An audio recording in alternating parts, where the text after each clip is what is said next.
दोस्तों नमस्कार, भिनिया संजय से मैं कौशल तिवारी। इवेंट मैनेजमेंट के जरिए अपनी छवि गढ़ने का परसेप्शन रचने वाले मोदी सरकार ने कल फिर क्या अंतर्राष्ट्रीय स्तर पर इस देश की बेइज्जती करवा दी। क्या सचमुच भारत की छवि को लेकर दुनिया में कुछ और धारणा है और इवेंट मैनेजमेंट के जरिए इस देश में कुछ और बातें बताई जाती है।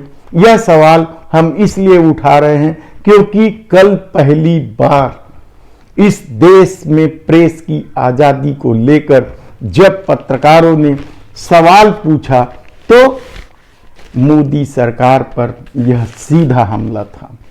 लेकिन शायद मीडिया या वे लोग मानने को तैयार नहीं होंगे कि इस देश में सचमुच प्रेस की आजादी है। संयुक्त राष्ट्र में स्थायी प्रतिनिधि रुचिरा कंबोज के सामने जब पत्रकारों ने भारत में प्रेस की आजादी को लेकर सवाल पूछा तो क्या वे बौखला गई। और इस बौखलाहट में रुचिरा कंबोज ने कहा कि हमें लोकतंत्र की पाठ न पढ़ाएं, न सिखाएं।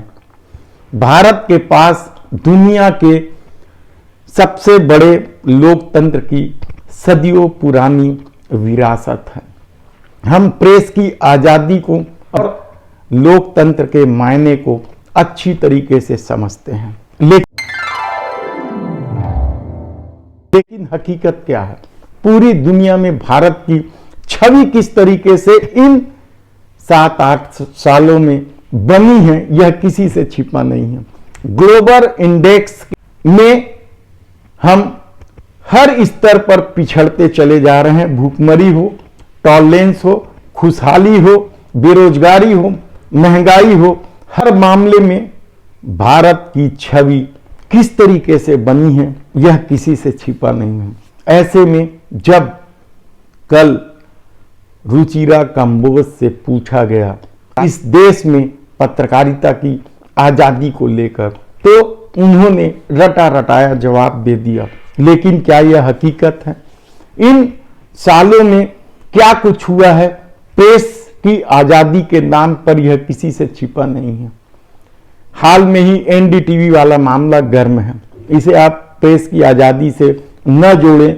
लेकिन क्या यह इत्तेफाक है कि सारा खेल उद्योगपतियों के हाथों में खेला जा रहा है? क्या यह इत्तेफाक है कि संवैधानिक संस्थाओं की आड़ में इस देश में विरोध के स्वर को कुचला जा रहा है? आखिर भारत जोड़ो यात्रा किस लिए निकल रहा है? राहुल गांधी ने तो स्पष्ट कहा है कि सदन के भीतर उनकी आवाज नहीं सुनी जाती, उनके माइक बंद कर दिए जाते हैं और सदन के बाहर मीडिया का जो कुचक्र है, मीडिया का जो षड्यंत्र है, वह जनता से सरोकार मुद्दे को उठने नहीं देते हैं। भारत जोड़ो यात्रा राहुल गांधी इसीलिए निकाल रहे हैं। याद कीजिए एक पत्रकार जिस पर आतंकवाद के धारा लगाकर जेल में भेज दिया गया। कोरेगांव केस में सामाजिक कार्यकर्ताओं को किस तरीके से जेल में डाला गया। 400 पत्रकारों को नौकरी छोड़नी पड़ी या 400 पत्रकारों की नौकरी छीन ली गई। पूरे देश में इसी तरह की स्थिति बनी है। सत्ता किसी की भी रहे, पत्रकारों के ऊपर हमले लगातार होते रहे हैं और यह किसी से छिपा नहीं है। खबरें आती रही हैं, कितने ही मामले हैं। विपक्ष के नेताओं को जिस तरीके से ईडी आईटी के छापे के जरिए सेलेक्टिव रूप से गिरफ्तार किया जा रहा है, जेल में डाला जा रहा है, क्या यह लोकतंत्र की आजादी का हिस्सा है? कितने ही सवाल हैं। लेकिन कल जिस तेवर के साथ पत्रकारों ने रुचिरा कंबोज से सवाल किया, ऐसा सवाल पहली बार इस देश के लिए हुआ है।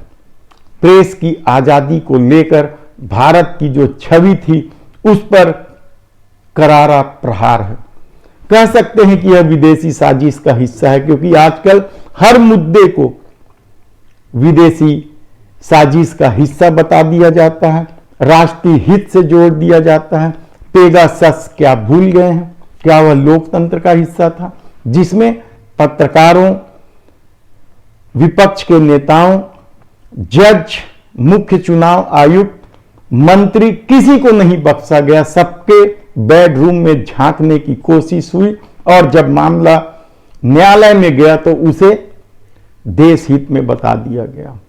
प्रेस की आजादी को लेकर कल यूएन में उठे सवाल ने भारत को बेहद शर्मसार किया है। दूसरी तरफ G20 की अध्यक्षता को लेकर जिस तरीके से परसेप्शन गढ़ा जा रहा है कि आने वाले दिनों में भारत की छवि बनेगी, लेकिन दूसरी तरफ जब यूएन में इस तरह के सवाल उठते हैं तो भारत की छवि पर यह गहरा धक्का लगता है।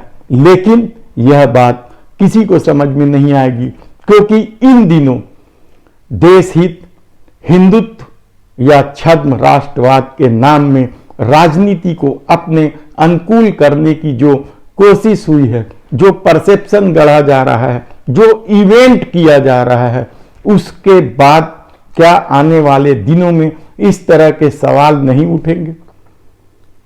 सवाल पूछना मना है।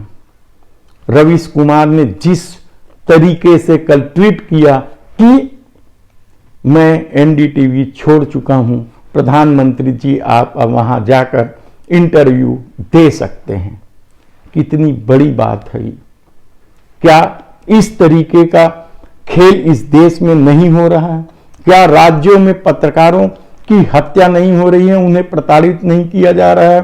एक डेली मील के मामले में जिस तरीके से पत्रकार के खिलाफ ही कार्रवाई की गई, वह किसी से छिपा नहीं है। कितने ही उदाहरण हैं, लेकिन भारतीय विरासत, संस्कृति, लोकतंत्र की परंपरा को हथियार बनाकर एक बार फिर आवाज दबाने की जो कोशिश हुई, वह हैरान कर देने वाला है।